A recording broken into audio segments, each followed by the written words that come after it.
সব রকমই করবো, ট্যাটু করা, তারপর দাঁত সরু করা, সব রকম। বা আসেন আসেন তাহলে, হ্যাঁ আসেন। আজ লোক পাইছি না। এই লোক যে কাম করতেছে, এই একটুকু ট্যাটু করে দি কত, 1200, 15,000, 3,000।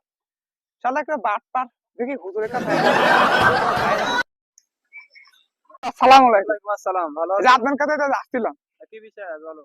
ওই যে সমাজে দেখতে যেত না যে কেউ ওই যে এখানে গরু তুলতেছে, কেউ আবার ট্যাটু করতেছে, এগুলো আর মানে কি, মানে এই বিষয়ে রাসূল সাল্লাল্লাহু আলাইহি ওয়াসাল্লাম যা বলেছেন হাদিসে যা আমরা পাই, রাসূল সাল্লাল্লাহু আলাইহি ওয়াসাল্লাম বলেছেন ওই সমস্ত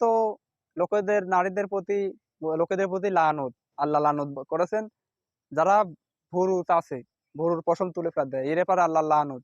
যারা হাতের ভিতরে উল্কি আঁকে, ট্যাটু করে, এই সমস্ত লোকের আল্লাহ, রাসূল সাল্লাল্লাহু আলাইহি ওয়াসাল্লাম বলেছেন আল্লাহ এর ব্যাপারে লানত করেছেন।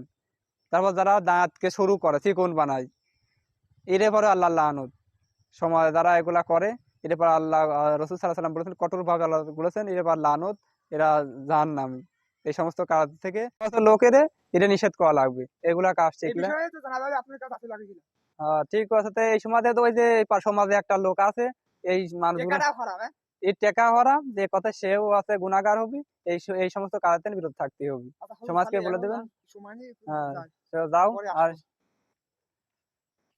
এই সমাজে বিচারে, সমাজে এসব সালপালরা বোঝে না। সমাজে এসব কিছু এক শ্রেণীর লোক আছে, এটা এই ব্যবসার জন্য এরা এই করে, সমাজের মানুষ নষ্ট করে। যে যে বিষয়ে হাদিস কোরআনে আল্লাহ কঠোর ভাবে নিষেধ করেছে তোমরা এই কাজগুলো করো না, এই কামে, যে কাম নিষেধ করে ওই কামে এরা হাত ঢুকাবি। কি যে করে, ভুরু তুলি ফেলা দেয় সুন্দর, আল্লাহ সৃষ্টি বিকৃত করে, ভুরু তোলে।